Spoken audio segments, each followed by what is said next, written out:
Nagkaroon ng mga bagong kasunduan ng Pilipinas at Egypt tulad ng pagbibigay ng trabaho sa mga Pilipinong nurse at pagsasanay sa pag-aaral ng Islamic law.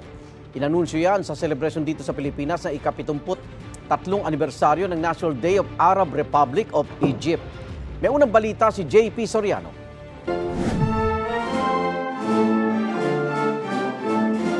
Inanunsyo ng Arab Republic of Egypt ang mga bagong kooperasyon para mas mapalakas pa ang kanilang ugnayan sa gobyerno ng Pilipinas, kasabay ng selebrasyon ng kanilang ika-73 anibersaryo ng National Day. Sa pagtitipon na inorganisa ng Embahada ng Egypt sa Pilipinas, ibinahagi ni Dr. Osama Al-Azhari, ang Minister of the Religious Endowment ng Arab Republic of Egypt, ang resulta ng pakikipagpulong niya sa iba't ibang ahensya ng gobyerno ng Pilipinas. Gaya ng oportunidad para sa mga Pilipinong nurse na magtrabaho bilang trainers o yung magsasanay sa mga nurse sa Egypt. وعندنا تصور أيضا تمت مناقشته لوجود تبادل تجاري في الفترة القادمة. I'm sorry, concerning this that there will be Filipino trainers traveling to Egypt and actually spending very long time training Egyptian nurses. Isang training agreement din ang nabuo sa pagitan ng Egypt at National Commission on Muslim Filipinos o NCMF.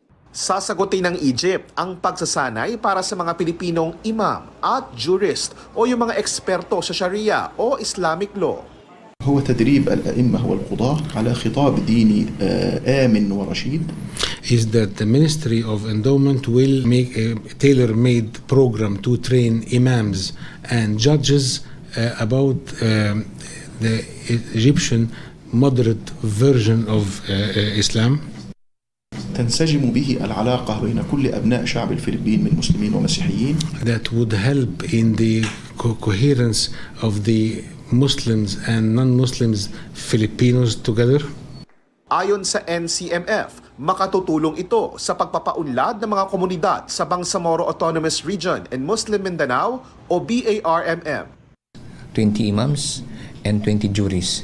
They were going to train us, our juries and the 20 imams on the management or how they were going to handle their mandatory function. Nakapulong din ni Osama Al-Azhari si Manila Archbishop Cardinal Jose Advincula. Tinalakay nila ang pagsusulong ng kapayapaan sa pamamagitan ng pagpapatuloy ng mga holy pilgrimages sa Egypt. Sa pagtitipon, kinilala rin ng Department of Foreign Affairs ang mahalagang kontribusyon ng Egypt para maisulong ang panawagan sa kapayapaan sa Middle East. Pati na rin ang naging papel ng Egypt para sa mga naipit sa Israel-Hamas war. Naging daan ang Rafah border crossing para makalabas ng Gaza ang mga nakatira roon, kabilang na ang mga Pilipino. Ito ang unang balita, JP Soriano para sa GMA Integrated News.